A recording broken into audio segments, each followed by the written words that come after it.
Je m'appelle Gaëlle Martin, je suis notamment artiste plasticienne.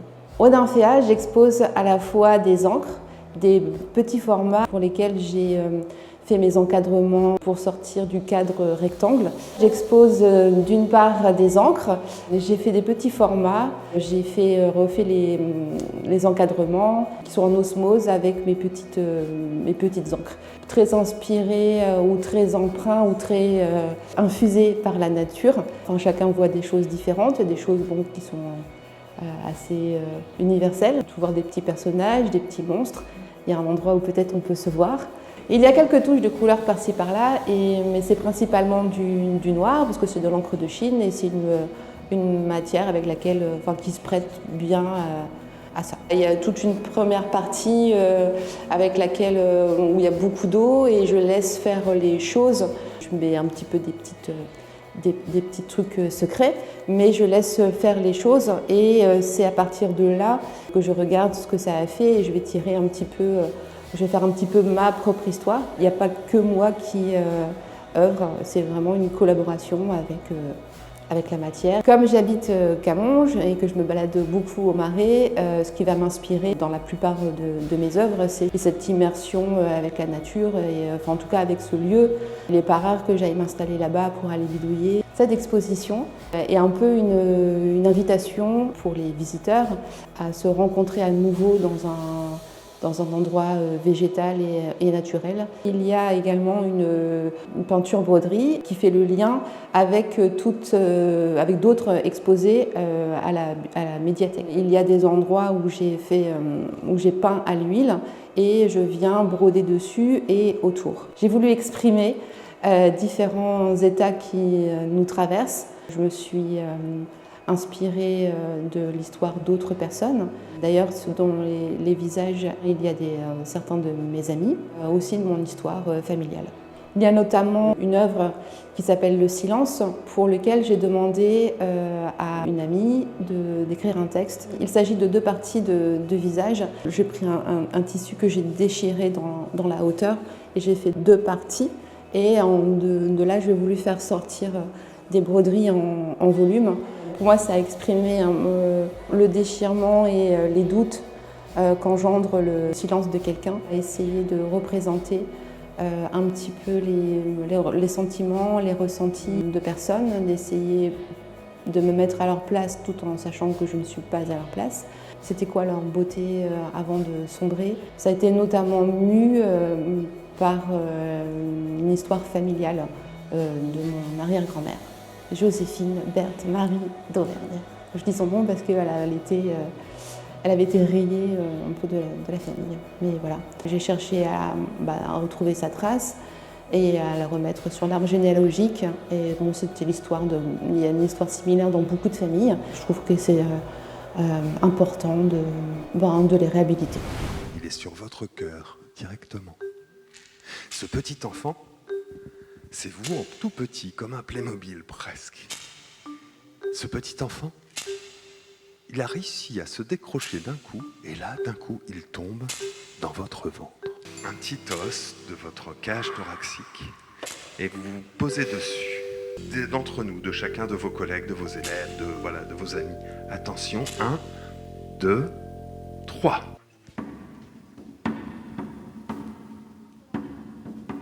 Un petit étang. Philippe, tu vas commencer. Non, c'est toi qui ouvre. Vas-y, commence. Voilà, je vous présente Philippe. Et moi, c'est Bertrand. On fait partie de la compagnie Ballade. On sort de 2 représentations à Nymphéa sur le spectacle Proche. Bon, il y avait plein de CM2 et ils étaient super cool. Carrément. On a eu 2 classes, donc 2 représentations sur qu'est-ce qui fait qu'on est proche. Parce que Philippe et moi, on est proches, des amis proches, alors qu'on habite loin. Donc la question, c'était pourquoi. Et voilà, c'est de là d'où est sorti le spectacle, qui est en fait une improvisation d'un conte mis en musique pour réussir à avoir une histoire en commun avec les personnes qui sont autour de nous. Voilà, avec le matériel qu'on a l'habitude d'utiliser dans la compagnie Ballade, donc c'est-à-dire des casques sans fil,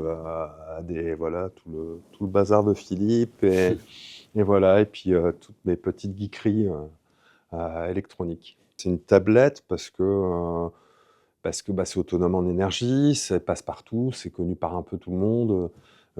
Et dans le cadre de la compagnie Balade, on utilise énormément les smartphones ou ce genre de matériel parce que justement, c'est autonome. Même s'il pleut un petit peu, on peut encore s'en sortir. Et donc tout est un peu basé là-dessus. On n'aime pas trop quand il faut brancher sur une prise électrique. On n'est pas aussi à l'aise que quand on est vraiment quand tout est sans fil, quoi, en fait. À la base, c'est conçu pour être en extérieur aussi. L'avantage, c'est que ça peut se jouer aussi très très bien en intérieur. Ça peut faire les deux. À l'extérieur, on s'affranchit de pas mal de... on n'est pas obligé d'installer une grosse sono et de prévoir de l'électricité dans tous les coins, ça se fait avec les casques. À l'intérieur, ça évite de se poser des questions au niveau de l'acoustique de la salle, parce qu'en fait, on est bloqué avec les casques, et c'est tant mieux. Et puis après, ça crée une intimité, quelque chose qui rapproche les gens, étrangement, et puis aussi, ça désinhibe les gens. Donc on le voit dans Proche, dans ce spectacle-là, où les gens rentrent dans l'histoire plus facilement, parce qu'ils l'ont directement au casque, dans les oreilles. Dans le spectacle Balade, c'est différent, parce qu'on part, effectivement, c'est déambulatoire.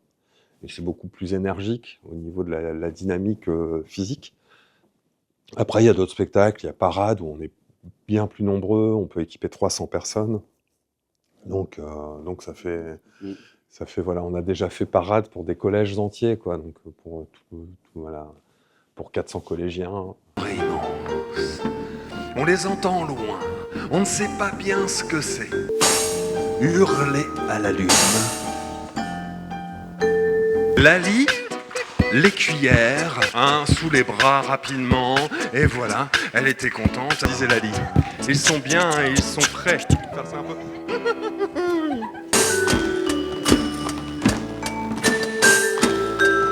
Là, comment ça s'est passé ? Assez naturellement, quoi. C'est Aurélie qui a appelé. Ce qui est assez agréable, c'est qu'elle a appelé très tôt, c'est-à-dire elle a calé une date, mais à la limite, parfois, on s'est... Ah bon, c'est gouré d'année, quoi. C'est l'année prochaine, tout va bien. Et donc, c'est assez agréable parce que du coup, on a eu le temps de se poser là-dessus. Et puis, l'accueil, il y a Aurélie, mais il y a Audrey aussi qui est venue ce matin, qui était super agréable. Enfin, on se sent attendu, quoi. Donc, c'est quand même assez appréciable. C'est-à-dire que ça enlève un petit stress de savoir où on met les pieds, quoi. Amiens Métropole, souvent, a soutenu quand même les projets en création. On croise les doigts, d'ailleurs, pour les futurs projets qui arrivent. Il y a Marchand de Cris sur lequel... Normalement, on pense que ça va bien se passer. Et puis, on est suivi aussi souvent par le pôle des arts du cirque. Les prochains projets, on a Mur de Cris, qui est un préalable à un autre spectacle. Alors, je commence par Mur de Cris. C'est un mur, imaginez, voilà, il y a un mur là, par exemple. On crie « Ah !» Voilà, et après, on prend un stéthoscope et on se rapproche. On n'est même pas obligé d'être collé contre le mur, on se rapproche et on entend son cri à l'intérieur du mur. Voilà, donc ça, c'est un préalable parce que c'est pas si simple. D'aller crier tout seul, on ne sait pas trop faire, donc il va falloir trouver des solutions pour crier à plusieurs et tout.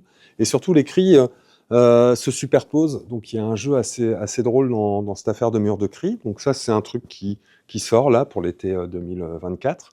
Ensuite, il y aura Marchand de Cris, parce qu'une fois que les cris auront été déposés dans un mur, je vais les récolter et les vendre sous forme d'élixir qui vont guérir un peu... tous les maux, c'est-à-dire à base de cris de rassemblement, on peut guérir la solitude, les cris de jouissance, on peut gérer d'autres choses. Donc je vais devenir marchand de cris, et là ça va être le prétexte à faire quelque chose un peu plus musical, avec pour objectif quand même de faire crier le public, parce que j'ai besoin de cris pour recréer cet élixir, et de rendre notamment l'espace public un peu moins silencieux qu'il peut l'être actuellement. Avec une autre compagnie, nous sommes en réflexion très très forte et c'est une grosse ambition, mais on a très envie de le faire, sur un projet qui serait une comédie musicale participative de rue. Donc il y aurait bien quelques comédiens, acteurs, qui seraient en fait les personnages principaux d'une comédie musicale, mais après tous les figurants seraient des personnes du public, des badauds, des passants. Le décor serait l'espace public. Enfin voilà, donc avec la compagnie Cher du Monde. Donc ça, c'est un truc qui est encore en montage, mais qui nous donne vachement envie. Et puis ça nous ferait travailler Hauts-de-France avec une compagnie du Grand Est. Ça serait génial.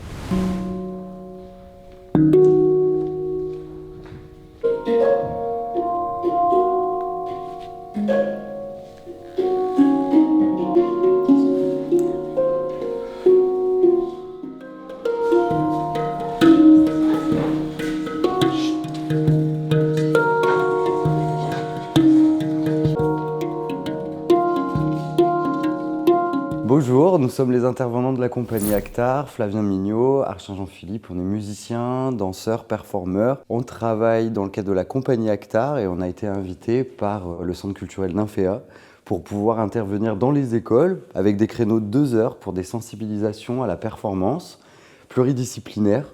On invite les enfants à la conscience corporelle au travers du corps, de la musique. Et en plus de l'atout danse, on ramène évidemment de la poésie. On travaillera autour du texte de Matej Wisniewski qui échafaude une magnifique poésie simple et accessible sur la thématique du désert, des animaux, du voyage, de la transformation. Et on l'explore en rencontrant des mouvements précis du Qigong qui viennent nourrir mon travail de danseur et qui permettent de mettre en volume, en perspective le corps dans la conscience corporelle et dans la joie de faire. Dedans. Très bien, regardez. Ouvert. 1, 2, appuyez. Et puis pour les vagues de la mer, puis progressivement. Tentez ce que vous faites, inspire, vous allez pouvoir utiliser. Dis-moi, pouce, en haut, ok, tiens, en bas, soufflez, inspire.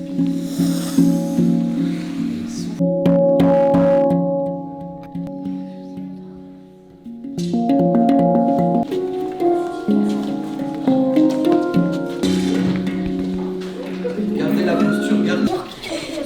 Peu importe le bras.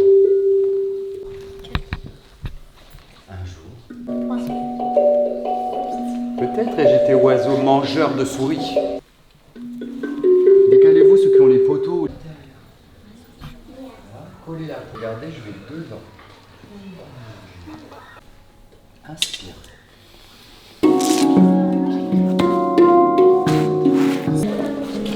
Tu vois, elle a envie, elle a envie, elle a envie.